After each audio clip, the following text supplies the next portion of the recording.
So everyone talks about being self-employed like it's a promotion, the next logical step, which is great, but it's a massive responsibility shift. You don't just become a better climber, you become the decision maker. And most people don't fail because of lack of skill. They fail because they just weren't ready for the responsibility. Over the last few videos, I broke this down into 4 areas. And today I'm just trying to put it all together as a clear checklist. And it's not to scare you, but to make sure you don't make this transition too early. Because once your name's on this invoice, there's no hiding. So the first test was skill readiness. Can you adapt? And this is not about whether you can dismantle a tree. It's all about if you can price the job properly, plan access, manage risk, and adjust when it doesn't go to plan. When you're employed, there's a safety net. But when you're self-employed, it's your call, your risk, and your reputation. Ask yourself honestly, when something unexpected happens on site, do you look for reinsurance or do you take control? If you still depend on someone else to steady things, then you're not quite ready yet. So here's something you can do next time you're on site.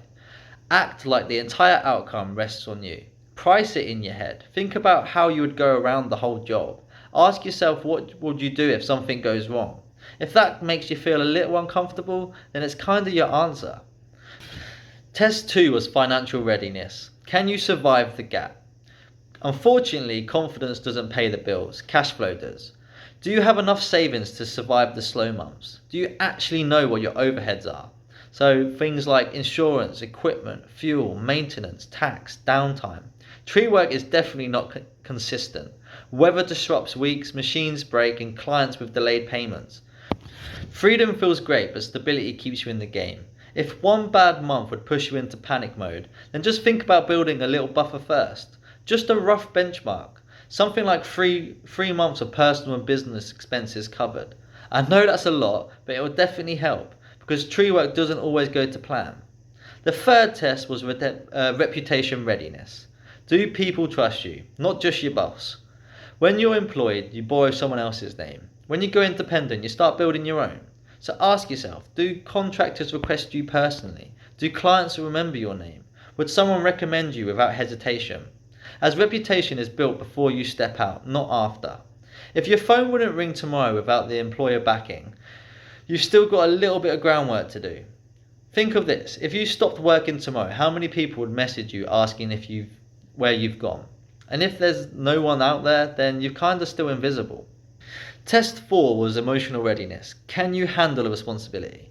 This is the one that no one really talks about. So when the job goes wrong, it's on you. When the client complains, it's in your name. And when the diary's empty, it's your stress. So there's no crew to hide behind. There's no boss to blame. It's just you. Can you stay calm when it's quiet? Can you stay steady when it's a bit chaotic? Independence isn't just freedom. It's ownership. You need to be okay with decisions. You need to be okay with making decisions without applause. No one's there clapping when you've priced correctly, and no one celebrates when you manage risk properly.